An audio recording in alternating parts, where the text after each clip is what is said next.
Tim Scott has been on this program a number of times. He is the only black Republican in the Senate. He has a story that is fairly unique among people in the United States Senate and in Republican politics. And I think the world of this man. I genuinely, I don't actually know that I have a bad thing to say about Tim Scott. He is intuitively, instinctually a conservative. He is a person of very strong faith, and he is a quintessential happy warrior. So I have not been on Bill Maher's show in the last year or so. Ever since COVID, I haven't been on. The last time I was on Bill Maher's show, about a year and a half ago or so, Bill said he always thought it was funny to have me on, that there aren't a lot of Republicans left who seem to just be in a good mood. They're always so angry about stuff, and he appreciated that I rarely am one of those people who's just scowling all the time. Tim Scott is one of those people. He is, when you talk about a happy warrior, Tim Scott's a happy warrior. But I want to step back a little bit, because you got to understand, Tim Scott is a man who's a descendant of slaves, who is from the state where the first shots of the Civil War were fired. And Tim Scott's story is the American story. He grew up in a South that even now is still overcoming its past. But he did not allow himself to view himself as a victim, but to overcome. Tim Scott's great-grandfather was a sharecropper. His family had land. The media has tried to pick apart his story, to deny the story as he tells it is true, and they've had a hard time. Tim Scott grew up in a South that had only recently desegregated, and a South that still had a hard time dealing with desegregation. And he could have been bitter. He could have been angry. He could have hated it. He could still hate it. He could have a chip on his shoulder, and he chose not to, unlike a lot of people. And I think we've got to be honest here. There are people who have chosen to be defined by the injustices that have happened to them. Tim Scott's a black man who was raised in South Carolina. He has seen racism. Whether he talks about it or not, you can't deny he's experienced it in his life, but he hasn't let it define himself in a way that makes him bitter with his fellow Americans. It doesn't allow him he's not allowing himself to be defined by victimhood. And that, I think, is what makes a man to be that happy. There are people on the left who hate that about Tim Scott. You need to understand, as Tim Scott heads out to running, there are people on the left who will seethe with anger that Tim Scott is a black man running as a happy warrior in the United States who refuses to be defined by the racism inflicted upon him on his family in the Deep South. He refuses to let it define him as a victim. And he refuses to allow you to box him in as a black man from the South. He's an American, a United States senator. Tim Scott represented Charleston, South Carolina, in the House of Representatives. Tim Scott was the first black man to represent that district. It is the district where the Civil War began.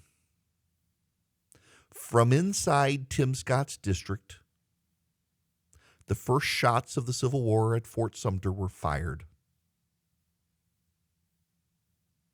And in that district, wherein a war began that ultimately was defined by a defense of slavery by southern states, they transcended it. They overcame their history. They moved past their history. And they sent a black man as a Republican from the party of Lincoln to represent that area of South Carolina in the United States Senate. And then Tim Scott moved to the United States Senate and represents South Carolina to this day in the United States Senate. And he represents South Carolina with its values intact as a Southern conservative state where he is proud of his faith. And Tim Scott's been a conservative happy warrior in the Senate, where some members of the Senate who are conservatives go to the floor of the Senate and they rail against the dying of the light, rage against the dying of the light, rage against the cultural changes. Tim Scott laughs at it all. Trusts his faith, trusts his convictions. Everybody likes him. That's one of the interesting things here is it is hard to find someone who dislikes Tim Scott. And the message he hopes to run is the message of being a happy warrior, a cultural, convictional, conservative who has a vision of hope in this country. Whether it's Tim Scott or Nikki Haley or Ron DeSantis or Donald Trump or Mike Pence or one of the other people who are looking at running for president, I hope whoever it is takes this idea from Tim Scott. There is a lot of hopelessness in the United States right now.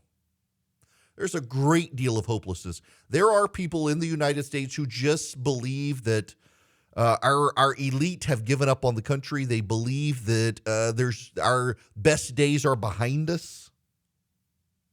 I get this a lot, this level of rage that is pervasive in increasing portions of the conservative movement. Part of that rage is grounded in the fact that a belief that our children will not have it as good as we have it, or that we don't have it as good as our parents have it, or that we or our children have somehow been left behind. And there's something to that. I think we have to acknowledge that as much as I like NAFTA, the North American Free Trade Agreement, I do like NAFTA. I like free trade. I think free trade benefits us. But I think a lot of the people who pursued NAFTA and free trade forgot that there would be Americans who would be left behind, and they did nothing to help those Americans. And to this day, there's a simmering resentment among portions of this nation who have not benefited from free trade. They haven't benefited from globalization. They haven't benefited from an economy that has driven prices down and made more accessible in life, because to them, it has walled them off from that access. It has walled them off from an increased income. It has walled them off because of who they were, what they did for a living, their background and education. They did not benefit, and we were told everyone would benefit, and that was, in fact, a lie. As much as we've gotten good things out of it, as much as we have benefited from free trade, as much as it has lowered prices for all of us, therefore allowing us all to purchase things we would not have purchased best, there are some people, because of their background, because of their jobs, because of their work life, they lost out in it. They were winners and they were made losers. And the people who put the policies in place told us we would all become winners. And in fact, that wasn't true. And there's been this simmering, seething resentment. And those people are some of the angriest people you will encounter. And it's not just conservatives across the board. I lived across the street from a guy, I call him Crazy Pete. Pete was a great neighbor. Pete was a neighbor who, when we had our kids, he and his wife brought presents. When they were gone, we made sure their house was okay. When we were gone, they made sure our house was okay. At some point, Pete became very angry with me. It was after he never really understood what I did for a living. And one night I got named worst person in the world, I think by Keith Olbermann, something like that, or my website, Red State, was. And Pete turned completely. He became very angry. Pete is still, I guess he's still alive, a progressive. In 2008, I had a McCain-Palin sign in my yard. He had an Obama-Biden sign in his yard. And we seemed to get along just fine then. It was only later. Pete, ultimately, he would heckle my daughter and me when she was like 3 years old. We would be playing soccer in the front yard, and Pete would stand in his yard. If she messed up something, he would laugh, make a big deal out of it. He would laugh at me. tried to bother me. I kind of felt sorry for the guy. So he worked at a company and led a unionization effort at his company. As best I understand the details, he and the workers with him, they decided to unionize, and the company shut the division down, put them all out of work, forced into early retirement. And he got very bitter after that, it seemed. There are people who have been left behind even as our economy's gotten better, and they need hope. There are people who feel put off by what's happening in culture, and they need hope. And there are a lot of Americans who've decided that other Americans are the problem. And there are a lot of Americans who have decided they hate their fellow American. And they need hope. And entering the fray for the presidency of the United States comes a black man from the Deep South who has experienced injustice and racism by virtue of the color of his skin and the place that he lived. And he doesn't hate, he gives hope. He doesn't scream, he laughs and smiles. He doesn't get bitter, he gets ahead. And that's something we need in our politics today. It's something we need on our stage today. It's something we need. It's something we used to have. Now everybody seems to wish to run for the presidency by saying the other side's to blame. We're taking on the other side, as opposed to here's a vision for our future that all Americans, regardless of whether they're black or white or married or single or gay or straight or religious or not, or in the South or in the North or rich or poor, that all of them could buy into this vision and in their own way find a way to get ahead with the government getting out of the way, providing them the opportunity at a young age to be able to, as an adult, seize their own destiny, make their way on in the world with the government not burdening them. We need something like that. Tim Scott offers something like that. I'm intrigued by a Tim Scott presidential race.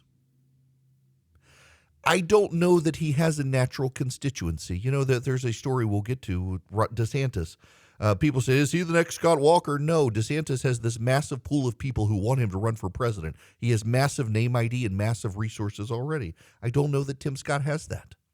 He'll also be competing against Nikki Haley, who appointed Tim Scott to the United States Senate when Jim DeMint left. She'll be announcing her run for the presidency on Wednesday from Charleston, the area where Tim Scott represented in the House and now lives and represents the Senate. And they'll be dividing themselves from donors in South Carolina and have a pool of people in South Carolina who will split between the two of them. And then where do they get the larger portion of their base to be able to run for president? That's for them to decide, not me.